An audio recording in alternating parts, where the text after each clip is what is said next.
Hello, मेरा नाम है चंद्रहास। स्टडी स्मार्ट में आपका स्वागत है। वीकली करंट अफेयर्स आज हम देखने वाले हैं। 100+ एमसीक्यूज़ हम डिस्कस करेंगे।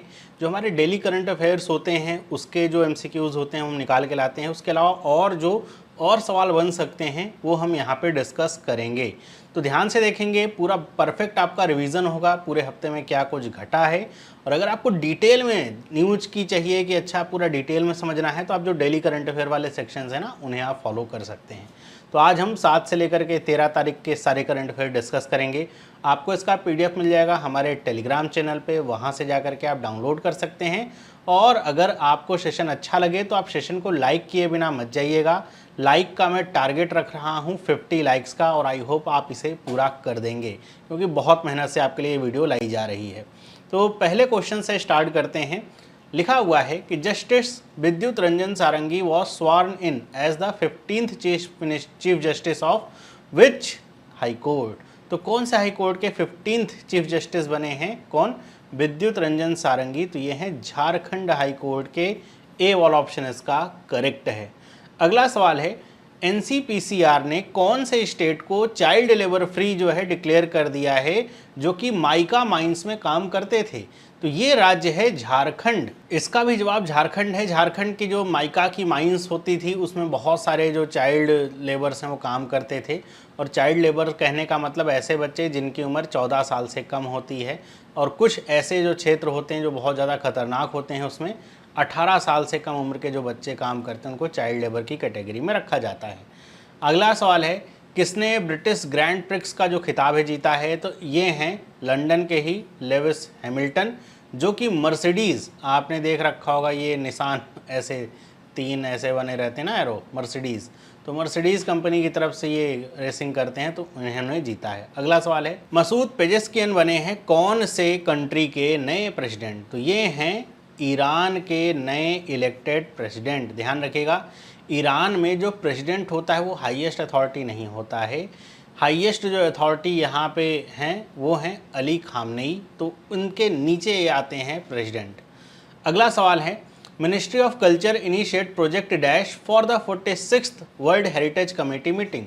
तो ये वर्ल्ड हेरिटेज कमेटी मीटिंग होने वाली है 21 जुलाई से स्टार्ट होगी और भारत में पहली बार हो रही है। इसको लेकर के मिनिस्ट्री ऑफ कल्चर ने जो ओपन स्पेस हैं दिल्ली एनसीआर में, जैसे बाउंड्री वॉल वगैरह हो गया, जो भी पब्लिकली ओपन स्पेस हैं वहाँ पर भारत की जो अलग अलग कलाएँ हैं उनकी चित्रकारी वगैरह को दिखा रहे हैं। ये प्रोजेक्ट है प्रोजेक्ट परी। बी वाला ऑप्शन इसका करेक्ट है। अगला सवाल, एडीबी ने $60 मिलियन का जो डील है वो किसके साथ किया है, ताकि इस डील के बाद जो वो इंस्टीट्यूशन है वो वुमेन्स को जो हाउसिंग लोन है उसमें ज़्यादा भागीदारी दे पाएगा। मतलब वुमेन्स का जो पार्टिसिपेशन है वो ज़्यादा हो पाएगा। साथ ही साथ जो लोअर इनकम ग्रुप है उनको भी होम लोन प्रोवाइड करवा पाएगा। तो ये है आधार हाउसिंग फाइनेंस लिमिटेड, जो कि हाउसिंग फाइनेंस लिमिटेड है और इसी क्षेत्र में ही काम करता है ऐसे लोगों को लोन देने का जिनके पास अभी तक लोन की सुविधा नहीं उपलब्ध हो पाई है किसी भी रीजन से। चाहे वो अनऑर्गेनाइज सेक्टर में काम करते हैं, उनके पास जो ज़रूरी डॉक्यूमेंट्स होते हैं जो बाकी जगह पे मांगे जाते हैं वो नहीं होते हैं, या फिर जो इनकम प्रूफ वगैरह जैसे आईटीआर वगैरह नहीं भरते हैं लोग, तो यहाँ पर जो फॉर्मेलिटीज़ होती हैं वो करवाई जाती हैं। और ऐसे लोगों को ज़्यादातर रिस्की मान करके लोन नहीं दिया जाता है अगर वो बाकी डॉक्यूमेंट पूरा कर भी दें तो ये हाउसिंग फाइनेंस का काम है ऐसे लोगों तक लोन पहुँचाने का। और एडीबी के साथ इसने ये डील साइन करी है। और ये जो डील है ये नॉन कन्वर्टेबल डिवेंचर्स के ऊपर ये डील साइन करी गई है। डिटेल में मैंने क्लास में बता रखा है, डेली वाले में देख सकते हैं। डीआरडीओ ने कौन सा लाइट टैंक जो है अनवील किया है जो कि अपने ही स्वदेश में बनाया गया है, और इसकी जो तैनाती होगी वो चाइना के बॉर्डर मतलब LAC line of actual control पे की जाएगी। और इतनी ऊंचाई पे काम करने के लिए हमें एक लाइट टैंक की ज़रूरत थी ताकि उस ऊंचाई पे वो काम भी कर सके और बहुत बढ़िया तरीके से जो सुरक्षा प्रदान कर सके। तो इस टैंक का नाम है जोरावर। डी और ऑप्शन इसका करेक्ट है। ये जनरल जोरावर सिंह के नाम पे इसका नाम जोरावर टैंक रखा गया है। अभी ये अनवील हुआ है, अब इसको आर्मी को दिया जाएगा टेस्टिंग के लिए। अभी तो एक केवल इसका प्रोटोटाइप डेवलप किया गया है, अब आर्मी को टेस्टिंग के लिए दिया जाएगा। और ये उम्मीद है कि 2027 तक ये इंडक्ट हो जाएगा आर्मी में। ओके, सब कुछ अगर सही रहा तो। अगला सवाल है इसी से कि जोराउट जो टैंक है उसको डीआरडीओ मतलब defence research and development organisation, इसके साथ साथ किसने डेवलप किया है। मतलब ये आपको पता है कि ये प्रोटोटाइप बनाता है, प्रोटोटाइप बनाने के साथ जो कंपनी है जो इसको डेवलप करे वो है लार्सन एंड टर्बो या फिर LNT। ए वाला ऑप्शन इसका सही है, ये प्राइवेट कंपनी है। एलिसा दे आंदा माद्रा जो मैक्सिको की हैं, इन्होंने कौन से इंस्टीट्यूशन की जो प्रेसिडेंसी है वो अज्यूम करी है, मतलब ये नई प्रेसिडेंट बनी है, तो ये है FATF की, फाइनेंशियल एक्शन टास्क फोर्स। पिछले जो क्लासेज हैं उसमें इसके बारे में काफ़ी चर्चा करी गई है, मतलब पिछले वीकली करंट अफेयर में भी, तो आप जा कर के वहाँ से देख सकते हैं। आगे बढ़ते हैं, लिखा dash on Asian billiards championship 2024 held in. एक तो आपको बताना है किसने जीता है और ये कहाँ पे हुई थी। तो वैसे बिलियर्ड्स का जब नाम आता है तो हमारे सामने पंकज आडवाणी का ही नाम सबसे पहले आंखों में चमकता है, लेकिन इस बार पंकज आडवाणी फाइनल में थे, लेकिन इनको हराया है भारत के ही ध्रुव सितवाल ने, और ये चैंपियनशिप रियाद सऊदी अरब में हुई थी। ए वाला ऑप्शन इसका करेक्ट है। अगला सवाल, FSSAI ने अप्रूव किया है कि जो न्यूट्रिशनल इंफॉर्मेशन लेबलिंग होती है प्रोडक्ट्स पे, उस पे अब टोटल शुगर, सैचुरेटेड फैट को बोल्ड लेटर में और बिगर फॉन्ट में दर्शाया जाएगा। तो तीन चीज़ें हैं, पहला तो टोटल शुगर, दूसरा सैचुरेटेड फैट, तीसरा क्या है, तो तीसरा है कितना उसमें टोटल सॉल्ट है। सॉल्ट को सोडियम से एसोसिएट किया जाता है, किसी भी खाने में बहुत अधिक मात्रा में सॉल्ट होने का मतलब है कि जो खाना है वो न्यूट्रिशन के हिसाब से इम्बैलेंस है। और इसीलिए आप देखेंगे अगर आप भारत का मैकडी का बर्गर खाएंगे और यूरोप का मैकडी का बर्गर खाएंगे तो आपको ये अंतर बहुत अच्छे से समझ में आएगा। वहाँ पर जो सॉल्ट होता है उसकी मात्रा काफ़ी कम है, भारत में 2 गुना 3 गुना ज़्यादा सॉल्ट का प्रयोग किया जाता है हर एक जगह पे। तो सॉल्ट की मात्रा भी कम रहे, टोटल शुगर और सैचुरेटेड फैट हमारी सेहत के लिए अच्छे नहीं होते हैं, तो इसको अब बड़े और बिगर फॉन्ट में दर्शाया जाएगा। अगला सवाल है FSSAI की फुल फॉर्म क्या है, तो कुछ तो लिखा हुआ है food safety and dash authority of India. तो अगला जो S है इसका मतलब क्या है, ये है S food safety and standards. B और ऑप्शन इसका करेक्ट है कि ये फूड सेफ्टी और इस जो स्टैंडर्ड्स बनते हैं, जैसे अभी ये स्टैंडर्ड था, इसमें बड़े सारे स्टैंडर्ड्स होते हैं। जैसे आप कोई भी पीछे लेबलिंग पढ़ते हैं ना कि भाई इसमें क्या क्या मिला हुआ है, या फिर इसको खाने से आपको कितना प्रोटीन, कितना कैलोरी, कितना सैचुरेटेड फैट, अनसैचुरेटेड फैट मिलेगा, वो सब स्टैंडर्डाइजेशन का काम FSSAI का ही है। इसी के साथ उसमें जो मात्राएं हैं किन चीज़ों से बना हुआ है, उसके लिए भी एक खास इन्फॉर्मेशन, मतलब एक खास इसमें ऑर्डर होता है कि जिस प्रोडक्ट में जो वस्तु सबसे ज़्यादा क्वांटिटी में होती है उसे सबसे पहले रखा जाता है, और वो डिक्रीजिंग ऑर्डर में होता है, जो सबसे कम होगा वो सबसे आखिरी में वहाँ पे होता है। तो ऐसे कई सारे स्टैंडर्डाइजेशन है जो FSSAI निकालती है। अगला सवाल है वर्ल्ड जोनोनेस जो डे है वो कब सेलिब्रेट किया जाता है हर साल, तो ये 6 जुलाई को सेलिब्रेट किया जाता है। ये जोनोनेस का मतलब है कि जो जोनोटिक डिजीज़ेज होती हैं ना उसके प्रति अवेयरनेस पैदा करने। अब ये जोनोटिक डिजीज़ का मतलब हुआ कि ऐसी बीमारियां जो जानवरों से इंसानों में फैलती हैं उन्हें जोनोटिक डिजीज़ेस कहा जाता है, जैसे कोविड हो गया, रेबीज हो गया।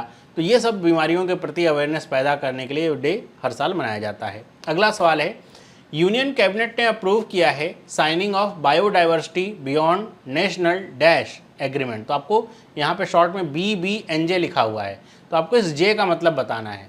तो ये B से मतलब बायोडाइवर्सिटी, बियॉन्ड नेशनल, तो ये है ज्यूरिडिक्शन। बी वाला ऑप्शन इसका करेक्ट है कि मतलब इसमें ये जो पूरा एग्रीमेंट है इसमें क्या होता है कि भारत की जो भी, ये खास तौर पे सी से रिलेटेड है, मतलब ये लैंड के लिए नहीं है, ये समुद्र के लिए है। तो ज़मीन पे तो सबको पता है कि उसकी बाउंड्री कहाँ से कहाँ तक की है, और उस बाउंड्री में अगर कुछ भी आ रहा है तो उसे क्लेम करते हैं, लेकिन समुद्र में ऐसा नहीं है। समुद्र में भी बाउंड्रीज होती हैं देशों की, मतलब ऐसा नहीं कि भारत की सीमा यहाँ तक लैंड की ख़त्म, इसके बाद ये जो भी समुद्र आ रहा है इस पर कोई भी आ सकता है, ऐसा नहीं है। यहाँ पर अलग अलग बाउंड्रीज होती हैं। जैसे जो 12 नॉटिकल माइल्स तक की बाउंड्री होती है उसे टेरिटोरियल बाउंड्री कहा जाता है किसी भी देश की। ये आगे चलते चलते ना 200 नॉटिकल माइल्स तक की जो डिस्टेंस होती है वो एक्सक्लूसिव इकोनॉमिक जोन में आती है किसी भी देश की। ये तब होता है जब दो देशों के बीच में जो समुद्र की जो पूरी चौड़ाई है वो 400 नॉटिकल माइल से ज़्यादा की होती है। और जैसे भारत और जैसे श्रीलंका हो गया, ये तो एकदम नीचे ही है यहाँ पे श्रीलंका, तो इनके बीच में 400 नॉटिकल माइल्स का तो अंतर है नहीं। तो इसमें क्या होगा कि इन दोनों के बीच का जो डिस्टेंस होगा वो उसकी इंटरनेशनल बाउंड्री या मैरीटाइम बाउंड्री ऐसा कहा जाता है। तो ये जो मैरीटाइम बाउंड्री होता है इसके अंतर्गत तो जो भी आएगा वो देश उसको क्लेम करता है। लेकिन मैरीटाइम बाउंड्री के बाहर जो कुछ भी होगा वो एक इंटरनेशनल सी का पार्ट होता है, और उसमें जो बायोडाइवर्सिटी पाई जाती है उस पे काम करना, उसे सही तरीके से सुरक्षित रखना, संरक्षित रखना, उसके लिए ये समझौता हो रहा है। और उसमें अगर कुछ पाया जाता है तो उसकी शेयरिंग कैसे होगी, आप उसे क्लेम नहीं कर सकते हैं, सारी जो चीज़ें होती हैं वो इस एग्रीमेंट का पार्ट होती हैं। तो ये है बायोडाइवर्सिटी बियॉन्ड नेशनल ज्यूरिडिक्शन। आगे बढ़ते हैं। लिखा है government reopens application window for PLI scheme for dash for 90 days.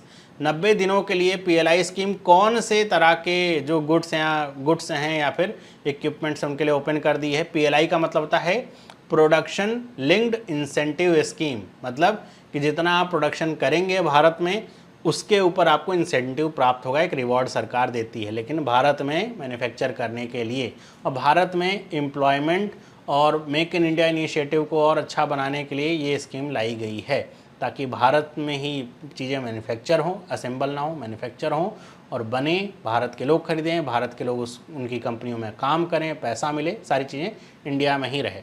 तो ये है वाइट गुड्स के लिए जो अभी देखिए पीएलआई स्कीम सारे क्षेत्रों में है, इलेक्ट्रॉनिक व्हीकल्स में, फार्मास्यूटिकल्स में, मेडिकल डिवाइसेज में है। वाइट गुड्स में अभी जो 90 दिन के लिए एक्सटेंशन दिया गया है वो वाइट गुड्स में है।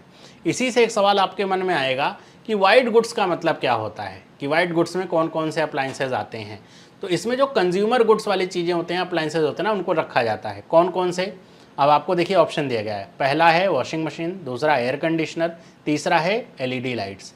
अब आपको इनमें से बताना है, ऑप्शन दिया गया है कि कौन सा सही होगा। ऐसे एग्जाम में सवाल पूछा जाता है सेम इसी तरीके से, खास तौर पे एसबीआई पीओ में या फिर जो स्टेट वगैरह के एग्ज़ाम होते हैं यूपीएससी वगैरह में, ऐसे आपको डायरेक्ट नहीं पूछा जाएगा, इस तरीके से दिया जाएगा। तो देखिए वाइट गुड्स का मतलब होता है वॉशिंग मशीन भी होगा, एयर कंडीशनर भी होगा और एलईडी लाइट्स भी होगा। तो इसका डी वाला ऑप्शन इसका करेक्ट होगा। इसमें रेफ्रिजरेटर भी आते हैं, ध्यान रखिएगा, फ्रिज वगैरह भी इसमें आते हैं। मतलब ऐसे गुड्स जिनको ये माना जाता है जनरली उनका कलर वाइट होता है और वो ऐसे लार्ज अप्लायंसेज होते हैं जो कि आम जनता उनको अपने डेली लाइफ में प्रयोग में लाती है। आगे बढ़ते हैं। लिखा है for better weather forecast government is planning to install a high performance computing system with capacity of 20 petaflops for which region और सिटी। कि अच्छे वेदर फॉरकास्ट के लिए 20 पेटाफ्लॉप्स स्पीड वाला एक हाई कंप्यूटिंग पावर वाला सिस्टम इंस्टॉल किया जा रहा है। कहाँ पे? तो ये इंस्टॉल हो रहा है दिल्ली एनसीआर में, होगा, अभी हो नहीं रहा है, होगा। ये जानकारी डॉक्टर जितेंद्र सिंह जो यूनियन मिनिस्टर हैं उन्होंने दी है कि यहाँ का जो दिल्ली एनसीआर के आसपास का जो इलाका है वहाँ का वेदर फॉरकास्ट सिस्टम और अच्छा बनाना है। आगे बढ़ते हैं। Union minister doctor Jitendra Singh ने लॉन्च किया Indo dash liver and metabolic disease network. तो इसको शॉर्ट में इनफ्लीमेन ऐसे कहा जाता है। तो इस एफ का मतलब क्या है? फ्रांस, तो इंडो फ्रेंच। ओके, सी वाला ऑप्शन इसका सही है। किस लिए लॉन्च किया गया? आप देख रहे हैं कि लीवर जो या फिर मेटाबॉलिक डिजीजेज हैं उनका एक नेटवर्क ये है। इसमें यह बताया गया कि भारत में 3 में से 1 आदमी फैटी लीवर का शिकार है। वो अल्कोहलिक भी हो सकता है, नॉन अल्कोहलिक भी फैटी लीवर का शिकार हो सकता है। अगला सवाल है प्राइम मिनिस्टर नरेंद्र मोदी ने को कौन से देश का सबसे हाईएस्ट नेशनल अवार्ड मिला? The Order of the Saint Andrews the Apostle. तो ये है रशिया का, सी वाला ऑप्शन इसका सही है। आपको पता होगा कि रशिया और ऑस्ट्रिया इन 2 देशों के दौरे पे 2-2 दिन के दौरे पे प्रधानमंत्री नरेंद्र मोदी गए थे। तो रशिया के दौरे पर ही प्रधानमंत्री को ये उनका हाईएस्ट जो नेशनल अवार्ड दिया गया। इसकी जो घोषणा है ये 2019 में ही ये अनाउंस हो गया था। तो उसके बाद तो मोदी जी गए नहीं थे, अब गए हैं तो उनको मिला है।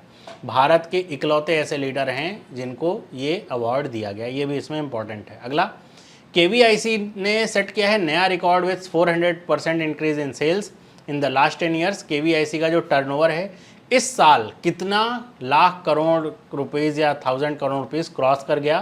तो इसका सही जवाब है 1.5 लाख करोड़ रुपीज़ केवीआईसी। खादी ग्राम उद्योग जिसको हम ऐसे समझते हैं, या खादी एंड विलेज इंडस्ट्रीज़, तो ये उसका जो पूरा टर्नओवर है 1.5 लाख करोड़ तक ये क्रॉस कर चुका है। आपको बताना है केवीआईसी का ओनर कौन है। तो केवीआईसी एक एपेक्स बॉडी है जिसका ओनर है मिनिस्ट्री ऑफ एमएसएमई। सी वाला ऑप्शन इसका करेक्ट है। सारे ऑप्शन बड़े मिलते जुलते हैं, एमएसएमई मिनिस्ट्री के अंतर्गत ही आता है। इसका हेडक्वार्टर कहाँ पे है? जब मैंने क्लास में इसको पढ़ाया था डेली वाले में तो आपको बताया था हेडक्वार्टर इसका बड़ा ही टिपिकल हो सकता है, क्योंकि खादी और विलेज ऐसा है तो आप सोचेंगे दिल्ली में होगा, लखनऊ में होगा, ऐसे होगा, जबकि इसका हेडक्वार्टर मुंबई में है। डी वाला ऑप्शन सही है। इससे भी आप दिल्ली सोच सकते हैं क्योंकि ये मिनिस्ट्री ऑफ एमएसएमई के अंतर्गत आता है, लेकिन इसका हेडक्वार्टर मुंबई में है। अगला सवाल, इसरो ने कितने अपने एस्ट्रोनॉट्स को शॉर्टलिस्ट किया है? और ये एस्ट्रोनॉट किसके हैं? गगनयान मिशन के एस्ट्रोनॉट्स हैं जो कि इंटरनेशनल स्पेस स्टेशन में इस साल जाएंगे। तो अभी 2 एस्ट्रोनॉट्स को शॉर्टलिस्ट किया गया है। इन 2 में से केवल एक ही एस्ट्रोनॉट है जो कि आईएसएस में जाएगा, आईएसएस में जाएगा, इंटरनेशनल स्पेस स्टेशन में, और ये अक्टूबर के बाद ही जाएंगे। ये जो मिशन है लिखा है कि इसरो ने इसके लिए कौन सी एजेंसी के साथ कोलैबोरेशन किया है? तो इसरो ने नासा के साथ कोलैबोरेशन किया है और नासा इन दोनों एस्ट्रोनॉट्स को ट्रेन भी करेगी। 2 में से एक जाएगा लेकिन ट्रेन दोनों होंगे, और फिर एक उनमें से जाएगा जो कि आईएसएस में जा कर के देखेगा वहाँ पे सारे काम कैसे होते हैं, इमरजेंसी सिचुएशन वगैरह के हालात में कैसे निपटना होता है। इस मिशन का नाम है एक्सियोम 4, जो कि एक प्राइवेट मिशन है।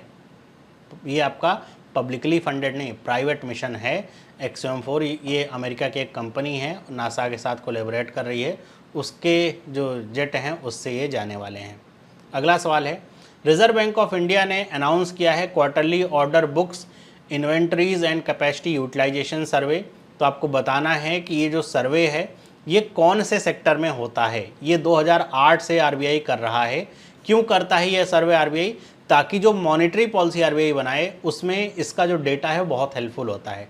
तो ये है मैन्युफैक्चरिंग सेक्टर में होने वाला सर्वे। अगला सवाल है, टाटा पावर ने घर घर सोलर टाटा पावर के संग नाम का एक इनिशिएटिव है जिसमें रूफ टॉप सोलर जो सिस्टम्स हैं वो लगाए जाएंगे, मतलब घर की छतों पे सोलर पैनल्स लगाए जाएंगे और उससे बिजली प्रोवाइड कराई जाएगी। तो ये आपको बताना है कि कौन से राज्य में ये इनिशिएटिव शुरू किया गया है। तो इसका जो सही जवाब है वो है उत्तर प्रदेश। और उत्तर प्रदेश में भी कौन से शहर से है? तो वाराणसी से इसको शुरू किया गया है। तो वाराणसी या बनारस, वहाँ से ये शुरू हो रहा है। और ये टाटा पावर सोलर सिस्टम का एक CSR इनिशिएटिव है जिसके तहत जो सब्सिडी है वो 1.08 लाख रुपीज़ की जो सब्सिडी है वो प्रोवाइड करी जाएगी जो भी इसको लगवाएगा। और ये पूरा इनका ये जोर है कि लगभग सारे घरों में जो सोलर पावर है वो पहुँचे। इसी से एक और सवाल आता है कि इंडिया का जो नेशनल गोल है to achieve 40 gigawatt of solar rooftop installation, ये कब तक का है? कौन से साल तक इंडिया 40 गीगावाट तक का जो सोलर रूफटॉप इंस्टॉलेशन है वो करने का लक्ष्य है? मतलब इतने सोलर सिस्टम इंस्टॉल कर दें कि पूरा का अगर कॉम्बिनेशन निकाला है 40 गीगावाट मिल जाए। तो ये है 2026 तक का। तो ये टारगेट है, डेडलाइन है, देखते हैं अचीव होता है कि नहीं। अगला सवाल है, किसी साल अक्टूबर में इंडिया बे ऑफ बंगाल में कौन सी नेवल एक्सरसाइज जो है होस्ट करने वाला है जिसमें यूनाइटेड स्टेट्स, जापान और ऑस्ट्रेलिया भी शामिल होंगे? मतलब जिनको हम क्या कहते हैं, क्वाड कहते हैं ना, क्वाड नेशंस। तो क्वाड का मतलब India, USA, Japan, Australia. Quad का जो मेन उद्देश्य है चाइना को काउंटर करने का होता है। तो ये जो एक्सरसाइज है इसका नाम है मालाबार। बी वाला ऑप्शन इसका करेक्ट है। रिम पैक एक्सरसाइज याद है, ये यूएसए होस्ट कर रहा है, इसमें भारत का कंटिजेंट गया हुआ है। ये भी एक नेवल एक्सरसाइज है, दुनिया की सबसे बड़ी नेवल एक्सरसाइज ये रिम पैक मानी जाती है। अगला सवाल है, आरबीआई की रिपोर्ट के अनुसार जो एम्प्लॉयमेंट है फाइनेंशियल ईयर 24 में कितने % ग्रो हुआ है, मतलब बढ़ा है? तो ये जो अभी नई रिपोर्ट है उसमें बताया गया कि 6% से बढ़ा है फाइनेंशियल ईयर 24 में। सिटी बैंक की एक रिपोर्ट आई थी, मैंने क्लास में डिटेल में बताया था कि उसके बाद जो है ये रिपोर्ट आई है और उस पर बड़ा यहाँ पे बहस हुआ था।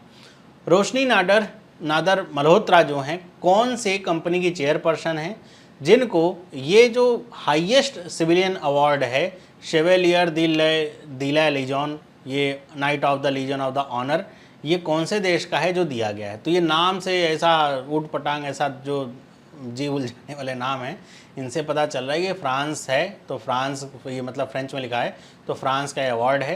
ये चेयरपर्सन कहाँ की हैं? HCL टेक की हैं। तो ये वाला ऑप्शन इसका करेक्ट है। अगला सवाल, इंडिया के अभय सिंह ने जोशना चिनप्पा के साथ मिक्स डबल में और वेलवन सेंथिल कुमार के साथ मेंस डबल में एशियन स्क्वैश डबल चैंपियनशिप 2024 का खिताब जीता है। मतलब अभय सिंह कॉमन पार्ट हैं, उन्होंने मिक्स डबल में पार्टिसिपेट किया अभय सिंह ने, और उन्होंने मेंस डबल में पार्टिसिपेट किया, दोनों में गोल्ड जीता है। तो ये जो चैंपियनशिप है ये जोहोर में हुई थी। कहाँ पर है ये?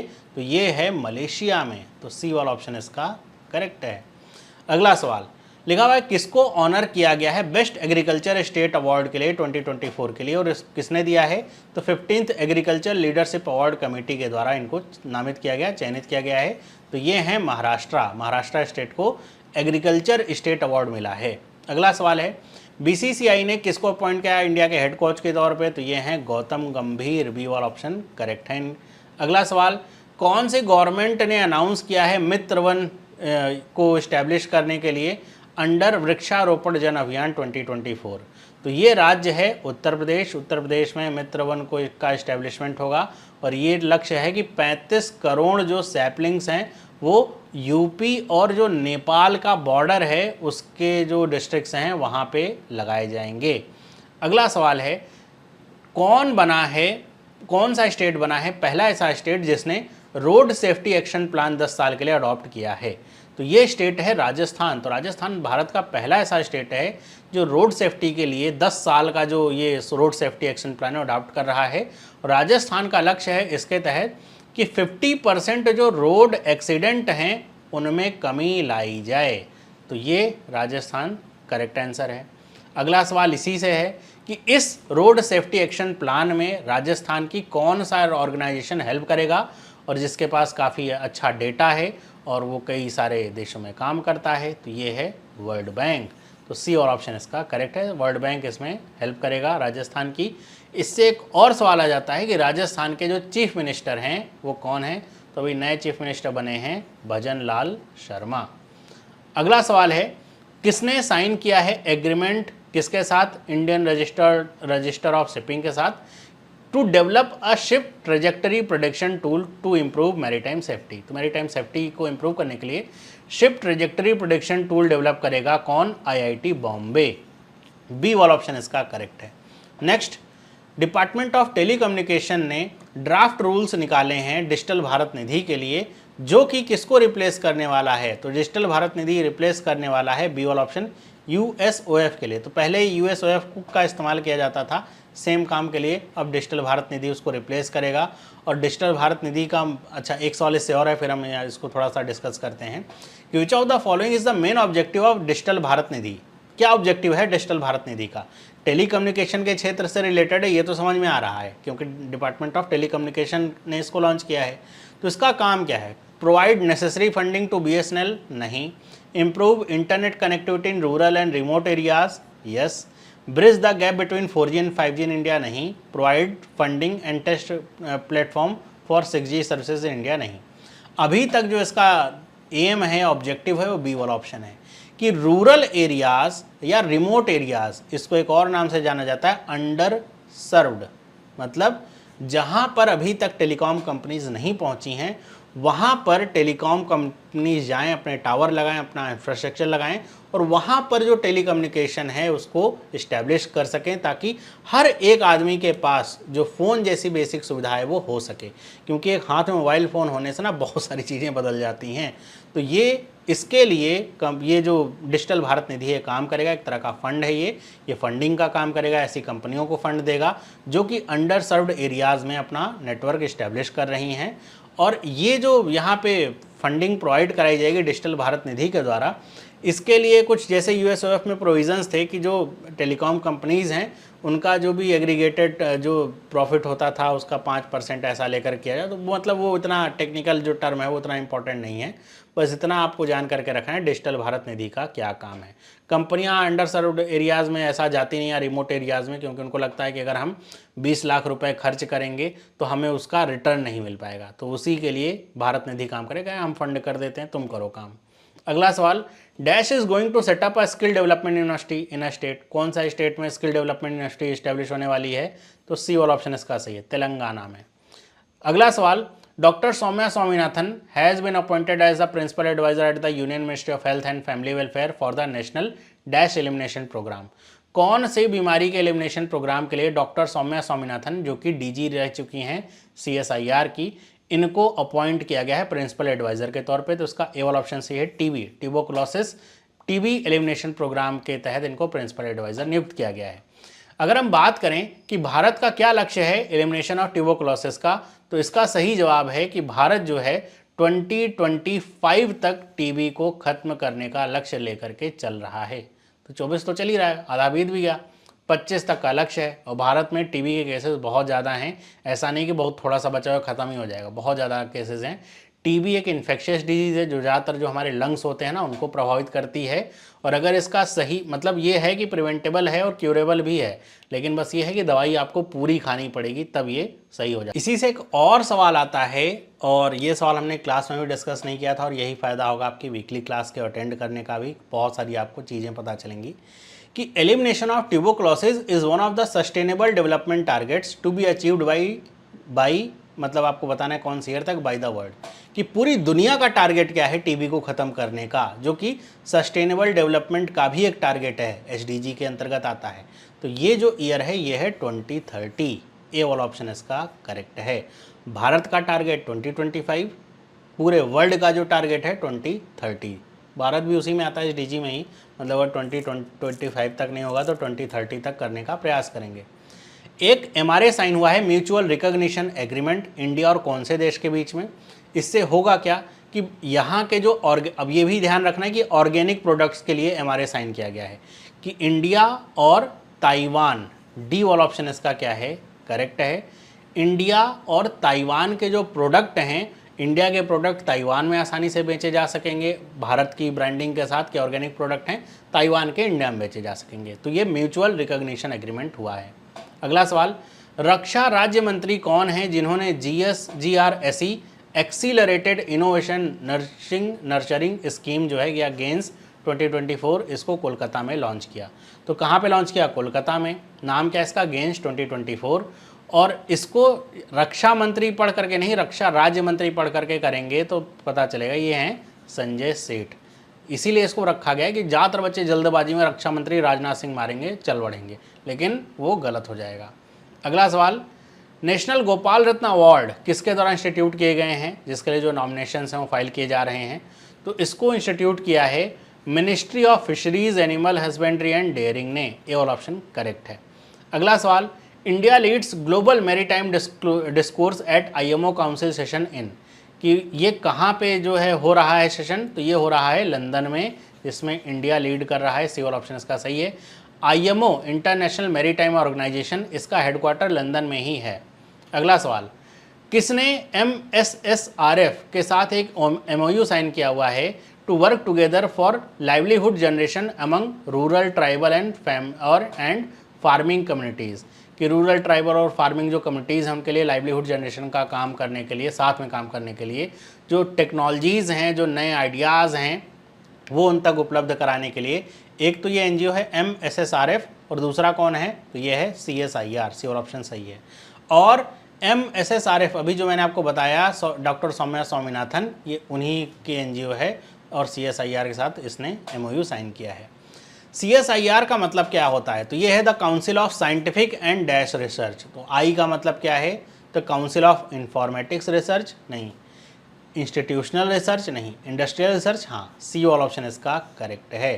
The CSR stands for council of scientific and industrial research. किसको अनाउंस किया गया है प्रिंसिपल स्पॉन्सर के तौर पे भारतीय टीम के लिए जो कि 2024 ओलंपिक्स खेलने जा रही है, तो IOA इंडियन ओलंपिक एसोसिएशन ने अनाउंस किया है अडानी ग्रुप को, BPCL को, रिलायंस फाउंडेशन को, आदित्य बिरला कैपिटल। ये चारों ही प्रिंसिपल स्पॉन्सर में आ रहे हैं भारतीय टीम के लिए। इसके अलावा 12 पार्टनर्स हैं अलग अलग क्षेत्र में भी, streaming partner, footwear partner. Footwear का एक सवाल मैं ले लेता हूं यहाँ पे कि किसको स्पोर्ट्स फुटवेयर पार्टनर भी सेलेक्ट किया गया है, तो ये है पूमा, बी वाला ऑप्शन इसका सही है। प्रोनाउंसिएशन जैसा आपका मन करे, पूमा प्यूमा, वो आप कर लीजिए, सही जवाब बी ही है। अगला सवाल, किसको शेफ दे मिशन जो है अनाउंस किया गया है, सेलेक्ट किया गया है इंडियाज पेरिस 2024 ओलंपिक्स कंटिजेंट का, तो टोटल यहाँ पे जो 28 कंटिजेंट हैं, 17 मेल और 11 फीमेल जा रहे हैं ओलंपिक्स में पार्टिसिपेट करने। तो इसमें जो शेफ द मिशन है, पहले मैरी कॉम थी, लेकिन इन्होंने इस्तीफ़ा दे दिया अप्रैल में। और इसके बाद भारत के शूटर गगन नारंग, इन्होंने 2012 का जो ओलंपिक है उसमें ब्रॉन्ज मेडल भी जीता था। तो ये गगन नारंग को बनाया गया है शेफ द मिशन। अगला सवाल है, कौन होगा flag bearer for India at Paris 2024 Olympic opening ceremony? तो ये होने वाले हैं, एक तो मेल फ्लैग बियरर होता है, एक फीमेल होता है। तो इसका सही जवाब क्या है? फीमेल में है पीवी सिंधु और मेल में है शरत कमल। तो इसका बी एंड सी मतलब डी वाला ऑप्शन करेक्ट है। अगला सवाल, इंडिया और रशिया, ये India and Russia looking to raise bilateral trade to by 2030 कि बाईलेटरल जो ट्रेड है इंडिया रशिया का कितने बिलियन डॉलर तक जाने का लक्ष्य है कि लेकर के चलेंगे 2030 तक? तो ये 100 बिलियन डॉलर का। अभी जो ट्रेड है वो 65 बिलियन डॉलर के आसपास ये चल रहा है। अगला सवाल, किसने सिक्योर किया है approval from the Reserve Bank of India to reappoint Govind Singh as MD and CEO? तो ये है Utkarsh SFB, Utkarsh small finance bank ने ये अप्रूवल लिया है। अगला सवाल, government of India supported line of credit of $2.5 million was extended by the Exim bank to the dash government?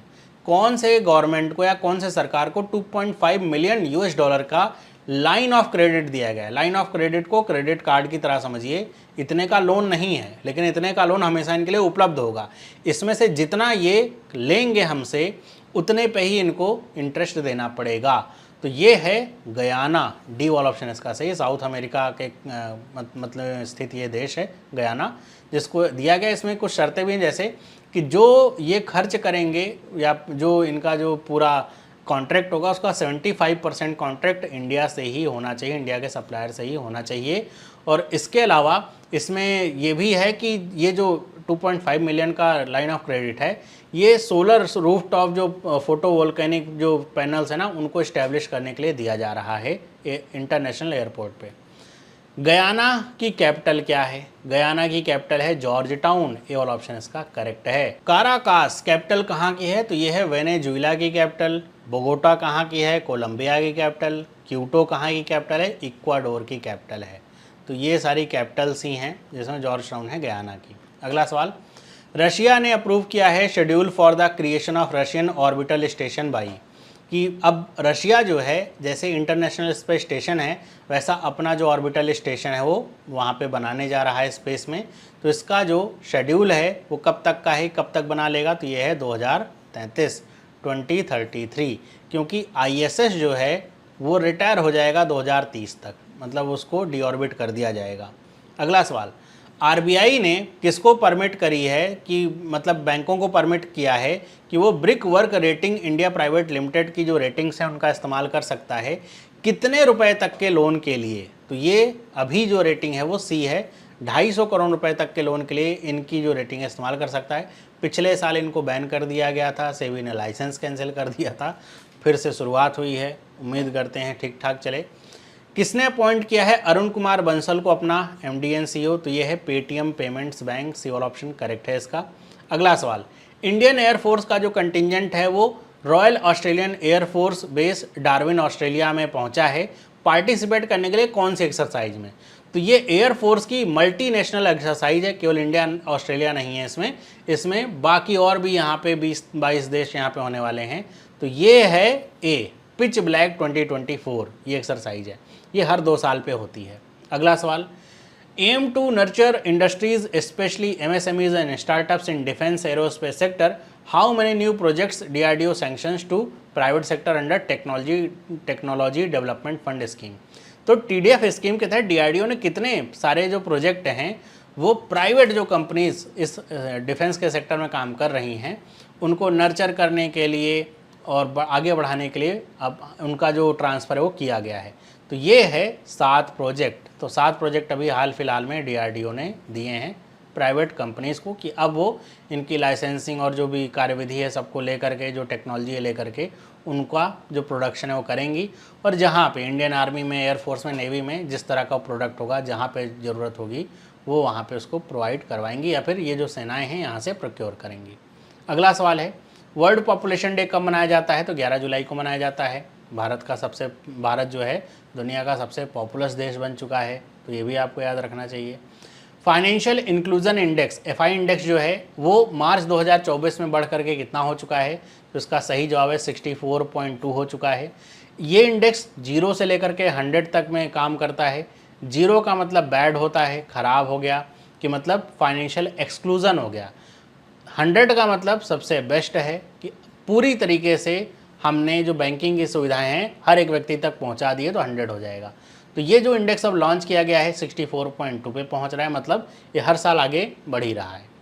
अगला सवाल है, कौन सी स्टेट रन कंपनी है जिसको ग्रीन लोन मिला हुआ है, कितने का, जापानीज येन 31.96 बिलियन, या फिर अगर डॉलर में बात करें तो $200 मिलियन का, from the Deutsche bank AG gift city की ब्रांच से। तो ये जो ड्यूश बैंक है ये गिफ्ट सिटी वाली ब्रांच से इसको 200 मिलियन का लोन मिला हुआ है। किसके लिए? ये ग्रीन लोन है, मतलब जो रिन्यूएबल एनर्जी के जो क्षेत्र में जो काम कर रही जो प्रोजेक्ट होंगे उनको ही ये लोन मिलेगा। तो ये जो कंपनी है ये है REC लिमिटेड, REC लिमिटेड इसका नाम है। ये एक स्टेट रन कंपनी है, महारत्न कंपनी है ये। इसका काम होता है कि जो पावर सेक्टर को फाइनेंस करना, जो उसमें कंपनियां काम करें, प्रोजेक्ट हैं, उसको फाइनेंस करना, या समझ लिया रीफाइनेंस करना, मतलब इसको पैसा मिल रहा है, ये आगे बांटेगी, तो ये जो है दिया गया है। और ये पैसा भाई ये भी बांटेगी, तो ऐसे ही क्षेत्र में जैसे सोलर एनर्जी के क्षेत्र में, विंड एनर्जी के क्षेत्र में जो काम कर रहे होंगे उन्हीं को ये दिया जाएगा। आगे बढ़ते हैं। 8th deputy national security adviser level की जो मीटिंग है कोलंबो सिक्योरिटी कॉन्क्लेव, ये किस देश ने इस बार वर्चुअली होस्ट करी, और इसमें मॉरिशस, मालदीव, श्रीलंका और इंडिया ने कौन से 5वें देश को मेंबर के तौर पे यहाँ पे वेलकम किया। तो ये जो मीटिंग है CSC की, ये भी एक तरह का फोरम है जो कि इंडिया ने बनाया है to counter China in Indian Ocean region, कि चाइना का जो बहुत ज़्यादा प्रभुत्व है, बढ़ रहा है, उसको काउंटर करने के लिए। तो इंडिया, मॉरिशस, मालदीव और श्रीलंका, और 5वां जो देश है वो है बांग्लादेश। और इस बार ये जो बैठक हुई थी वो कहाँ पे हुई थी? मॉरिशस में हुई थी। डी वाला ऑप्शन इसका करेक्ट है। और सेशल्स इसमें क्या था? ऑब्जर्वर नेशन के तौर पे था। कौन से बैंक ने लॉन्च किया है नया सेफ्टी फीचर सेफ्टी रिंग के नाम से, जो कि internet banking system, mobile banking system दोनों पे काम करेगा, कि अगर कोई आपका इंटरनेट बैंकिंग पासवर्ड या जो ID है हैक कर ले तो वो ट्रांजैक्शन आपको नहीं करने देगा, या फिर अगर आप कोई ट्रांसफ़र भी करना चाहे पैसे आपके FD वगैरह तोड़ करके तो नहीं कर पाएगा। तो ये रिंग से सेफ्टी रिंग सिस्टम लॉन्च किया है PNB ने। सी वाला ऑप्शन इसका करेक्ट है। नेक्स्ट है, किसने लॉन्च किया है वर्ल्ड सॉइल हेल्थ इंडेक्स? तो ये लॉन्च किया है यूनेस्को ने। सी वाला ऑप्शन इसका करेक्ट है। अगला सवाल, NIPL और QNB ने साइन किया हुआ एक पैक्ट, और इस पैक्ट के तहत होगा क्या कि इस देश में अब लोग QR कोड को स्कैन करके UPI से पेमेंट कर पाएंगे। तो ये कौन सा देश है जहाँ पे ये पैक्ट साइन हुआ है? तो ये देश है कतर। क्यू से याद रखिएगा, QNB से कतर। तो कतर में अब अगर आप जा रहे हैं घूमने टहलने भी, या रहते भी हैं, एनआरआईज हैं, तो आप QR बेस्ड जो पेमेंट है वो UPI पेमेंट कर पाएंगे। और ये जो NIPL है ये किसकी होलली ओन्ड सब्सिडरी है? तो ये मैंने बता रखा है, ये NPCI की होली ओन्ड सब्सिडरी है। इसका फुल फॉर्म भी यही है, N का मतलब NPCI से ही है। NPCI इंटरनेशनल पेमेंट लिमिटेड है, कि जिसका काम है कि भारत का जो पेमेंट सिस्टम है, जैसे UPI हो गया, रुपए जो प्लेटफॉर्म है, इसको विदेशों में जो है बहुत ज़्यादा पॉपुलराइज करना और वहाँ पे इसकी जो एक्सेप्टेबिलिटी है उसको बढ़ाना। अगला सवाल है, कौन से बैंक ने जो म्यूचुअल फंड यूनिट्स होते हैं उनके आधार पे ऑनलाइन लोन फैसिलिटी स्टार्ट करी है, जो आप इंटरनेट बैंकिंग, मोबाइल ऐप दोनों से ले सकते हैं, कि आपके जो अकाउंट है डीमैट अकाउंट, उसमें जो म्यूचुअल फंड की यूनिट होगी उसके आधार पे आपको लोन मिल जाएगा ऑनलाइन ही, पूरा 100% पेपरलेस लोन होने वाला है। तो ये बैंक है SBI। सी वाला ऑप्शन इसका करेक्ट है। SBI का अपना एक एसेट मैनेजमेंट कंपनी है, SBI म्यूचुअल फंड। तो पहले ये फैसिलिटी केवल SBI म्यूचुअल फंड के द्वारा, जो म्यूचुअल फंड में आपने पैसा लगा रखा है उस पर थी। अब ये जितने भी कंपनियां हैं एसेट मैनेजमेंट वाली, सब के लिए ये लागू हो जाएगा। अगला सवाल है, इंडिया ने कितना स्कोर किया है 4th edition of SDG India index 2023-24 में, जिसको नीति आयोग ने रिलीज़ किया। तो NITI Aayog SDG India index 2018 से रिलीज़ कर रहा है। ये आज की क्लास में मैंने इसको पूरा डिटेल में बताया है, 13 तारीख वाली क्लास में आप इसे जा करके देख सकते हैं। तो इस बार जो इंडिया का स्कोर रहा वो कितना रहा? 71। 2018 का जो स्कोर है वो 57 है। तो आप देख सकते हैं कि इन 6 सालों में इंडिया का स्कोर 57 से 71 पे आ चुका है। अगला सवाल इससे आता है कि एसडीजी इंडिया इंडेक्स जो है वो कितने जो गोल्स हैं वो ट्रैक करता है हर एक स्टेट और यूटीज़ में। तो एसडीजी जो चल रहा है, ये यूएन ने जब एसडीजी निकाला था 2015 में, सस्टेनेबल डेवलपमेंट गोल्स निकाला था, भारत ने उसी साल जो है इसको ज्वाइन कर लिया था। तो उसमें टोटल यूएन वाले में 17 गोल्स हैं, लेकिन उसका जो 17वां गोल है वो पार्टनर का लेकर के, कितने लोग उसमें पार्टनरशिप पे आ रहे हैं एसडीजी में। तो बाकी देशों में 16 जो एसडीजी गोल्स हैं वो ट्रैक किए जाते हैं जिन पे काम होता है। एक और सवाल कि कौन से स्टेट ने टॉप किया है एसडीजी इंडिया इंडेक्स 2023-24 में? तो केरला और उत्तराखंड, दोनों के जो नंबर्स हैं वो 79 हैं, तो दोनों ही टॉप पे हैं। अगला सवाल, यूनियन मिनिस्टर श्री सर्बानंद सोनोवाल ने जो पहला मदरशिप है विझिन जैम पोर्ट पे रिसीव किया है, ये कहाँ पे है पोर्ट? तो ये पोर्ट है केरला में। ए वाला ऑप्शन इसका करेक्ट है। तो अगर ऐसे भारत का मैप बनाया जाए तो यहाँ कहीं पे ये पोर्ट जो है एकदम नीचे साइड में ऐसे देखेंगे स्थित है। विझिन जैम जो पोर्ट है ये भारत का पहला डीप सी पोर्ट है। डीप सी होने का मतलब कि यहाँ पे जो बड़े जो शिप्स हैं, लार्ज कंटेनर वाले जो शिप्स, बहुत ज़्यादा कंटेनर वाले होते हैं, वो यहाँ पर आकर के डॉक कर सकते हैं और ये ट्रांसशिपमेंट की तरह काम करेगा। यहाँ से जो कंटेनर्स हैं उतारे जाएंगे और अगर कहीं और भेजना है, किसी और पोर्ट पे भेजना है तो भेजे जा सकते हैं। अगर हम बात करें, डिपार्टमेंट ऑफ टेलीकम्युनिकेशन ने एक जो है सक्सेसफुल नेटवर्किंग इवेंट जो है कंक्लूड किया है। कौन से इनिशिएटिव के तहत ये किया गया था? तो ये है Sangam digital twin initiative. B और ऑप्शन करेक्ट है। अगला सवाल, to provide support to startup and agripreneurs, government कौन सा fund agri fund for startup and rural enterprise के नाम से लॉन्च करने वाली है? इसका फुल फॉर्म है। शॉर्ट फॉर्म इस फंड का क्या होगा? तो इस फंड का शॉर्ट फॉर्म है एग्रीश्योर। ए वाला ऑप्शन करेक्ट है। अगर हम बात करें एग्रीश्योर की, तो इस फंड का साइज क्या होने वाला है? तो इसका भी जो साइज है वो है 750 करोड़ रुपीज़। जो 250 करोड़ रुपए हैं वो department of agriculture and farmers welfare जो है लगाएगा। बाकी का जो 250 करोड़ रुपए है वो कौन लगाएगा? नाबार्ड लगाएगा। और उसके बाद जो बचा 250 करोड़ रुपए है वो बैंक्स वगैरह से रेज किए जाएंगे, मतलब वो वहाँ से लोन वगैरह लिया जाएगा। इसको मिला करके 750 करोड़ का फंड बनेगा और इसका इस्तेमाल होगा एग्रीकल्चर के क्षेत्र में काम करे स्टार्टअप्स को ज़्यादा बढ़ाने पे। फिर यहाँ पे एक और चीज़ आती है कि इसका फंड मैनेजर कौन होगा। मतलब एक पूरा फंड क्रिएट कर दिया भाई, उसको मैनेज करने वाला भी तो कोई होना चाहिए। तो कौन होगा इसका फंड मैनेजर? तो जो नाबार्ड का एक सब्सिडरी है, कौन? NAB venture. डी वाला ऑप्शन इसका करेक्ट है, वो इसका फंड मैनेजर होगा। आगे बढ़ते हैं। According to data from NSDL, कौन सी कंपनी ने मॉरिशियस को ओवरटेक करके चौथा स्थान प्राप्त कर लिया है on the list of preferred destination for foreign portfolio investor? कि भारत में जो एफपीआईज आते हैं उसमें अगर देखा जाए तो अब ये देश है चौथे नंबर पे, तो ये है आयरलैंड। सी वाला ऑप्शन करेक्ट है। और इसी से एक और सवाल बन सकता है कि टॉप पे कौन सा देश है? तो टॉप पे देश है, मैंने क्लास में भी बताया था, फर्स्ट पे है यूएसए और सेकंड पे आता है सिंगापुर। अगला सवाल, कौन सा ऑर्गेनाइजेशन है जिसने मी डिवाइस ऐसे नाम से एक ऑनलाइन प्लेटफॉर्म लॉन्च किया? वो ओपन एक्सेस प्लेटफॉर्म है। तो ये जो ऑर्गेनाइजेशन है ये है WHO, है ना। इस डिवाइस, ये जो मी डिवाइस है, इसके द्वारा दुनिया भर में जो 2301 डिवाइसेस टाइप की डिवाइसेस हैं उनको ट्रैक किया जाएगा और उनको कहाँ पे एक्सेसिबल है ये सारी जानकारी उपलब्ध होगी। डायरेक्टर कौन है? डायरेक्टर जनरल कौन है WHO का, या फिर हेड कौन है WHO का? तो ये हैं कौन? टेड्रोस एडेनम। सी वाला ऑप्शन करेक्ट है। अगला सवाल, कौन सा स्टेट है जिसको अभी एक मैंने आपको बताया था ना, महाराष्ट्र वाला, वही है एग्रीकल्चर लीडरशिप अवार्ड 2024 में बेस्ट स्टेट फॉर हॉर्टिकल्चर दिया गया है? तो ये है नागालैंड। डी वाला ऑप्शन इसका करेक्ट है। मैंने आपको आज की क्लास में बताया था कि नागालैंड को 3 GI टैग्स मिले हैं। एक है नागा मिर्च का है, एक है स्वीट ककम्बर का, तीसरा कौन सा है आप कमेंट करके बताइएगा। अगला सवाल, सेबी ने रिकॉग्नाइज किया है कौन सी एंटिटी को सुपरवाइजरी बॉडी के तौर पे? किसके लिए? रिसर्च एनालिस्ट और इन्वेस्टमेंट एडवाइज़र में। तो कोई भी रिसर्च एनालिस्ट या इन्वेस्टमेंट एडवाइज़र है उसके लिए अब एक पूरी एडवाइजरी या रेगुलेशन का एक पूरा फ्रेमवर्क बनाया गया है।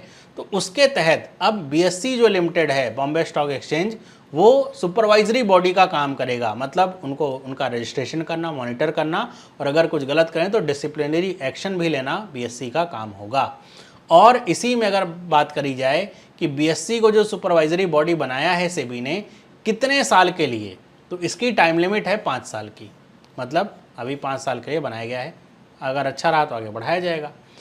इसी से एक सवाल आता है कि RAASB ये क्या है, एक रेगुलेशन है। RAASB और IAASB है ना, तो इसमें RAASB का लिखा है रिसर्च एनालिस्ट, ये तो पता है। सुपरवाइजरी बॉडी SB का पता है। ये बीच वाला जो A है इसका मतलब क्या है, तो इस बीच वाले A का मतलब होगा एडमिनिस्ट्रेशन, बी वाला ऑप्शन। इसी तरह IAASB का मतलब यहाँ पे investment adviser, administration and supervisory body, ये दो रेगुलेशन हैं। अगला सवाल, चेयरपर्सन कौन है सेबी का, तो अभी हैं माधवीपुरी बुच। अगला सवाल है, RBI ने किसको जो है अपना अप्रूवल दिया है कोर इन्वेस्टमेंट कंपनी बनने का, मतलब ये NBFC थी, अब ये CIC बनेगी, तो ये है जियो फाइनेंशियल सर्विसेज, बी वाला ऑप्शन इसका करेक्ट है।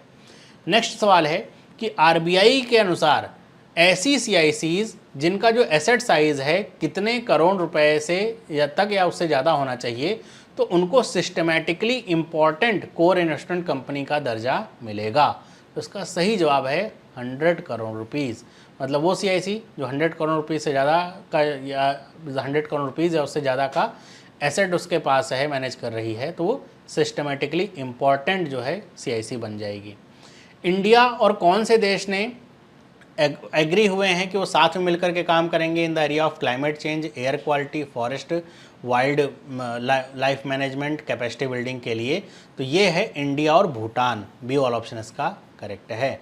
नेक्स्ट सवाल है, नेक्स्ट है dash set aside 10% constable jobs for ex Agniveers, मतलब अग्निवीर योजना के तहत जो भी लोग आते हैं, 100 लोग अगर भर्ती होंगे, 25 लोगों को रिटेन किया जाएगा, 75 जो लोग होंगे निकाले जाएंगे, तो उसमें से जो 10% कांस्टेबल की जॉब्स हैं वो अग्निवीर से ही ली जाएंगी, मतलब अग्निवीर का कोटा डिसाइड कर दिया कि 10% अग्निवीर वाले बच्चे ही होंगे, और उनको जो फिजिकल वगैरह है उसमें भी कुछ छूट दी जाएगी।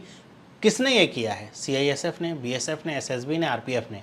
तो जब मैंने इसको क्लास में न्यूज़ बताई थी उसमें केवल 2 ही ऑर्गेनाइजेशन ने घोषित किया था, CISF और BSF ने, लेकिन उसके बाद धीरे धीरे करके जितने भी सेंट्रल आर्म्ड पुलिस फोर्सेस हैं सब ने इसको लगा दिया है।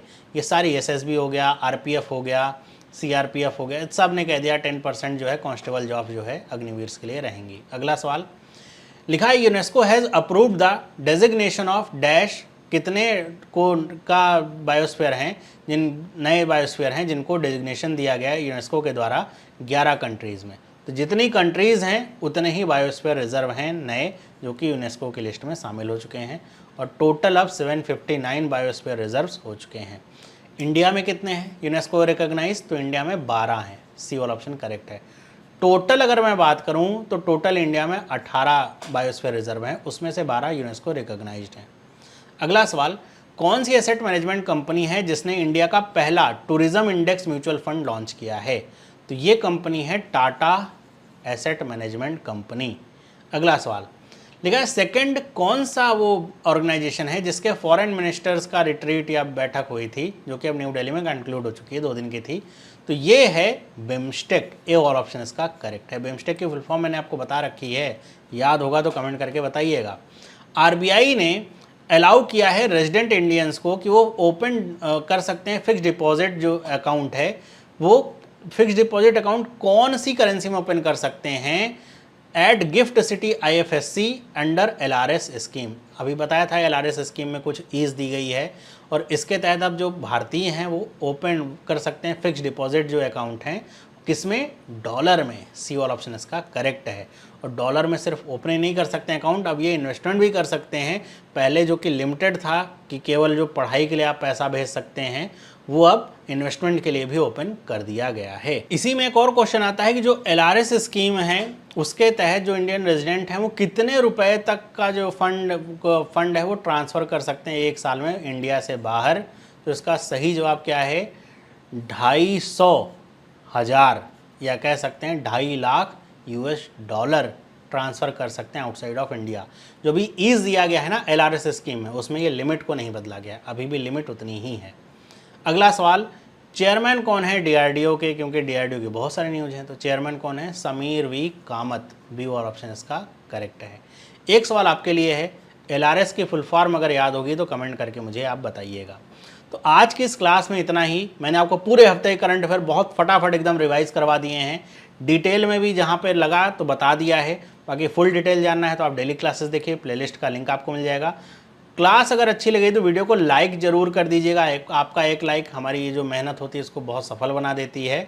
और वीडियो को शेयर करिए अपने दोस्तों के साथ। मिलते हैं अगली वीडियो में। इस तरह की और वीडियोस के लिए चैनल को सब्सक्राइब कर लीजिए। PDF चाहिए तो आपको टेलीग्राम चैनल को ज्वाइन करना होगा। अगली क्लास में मिलते हैं। सभी लोगों को बाय।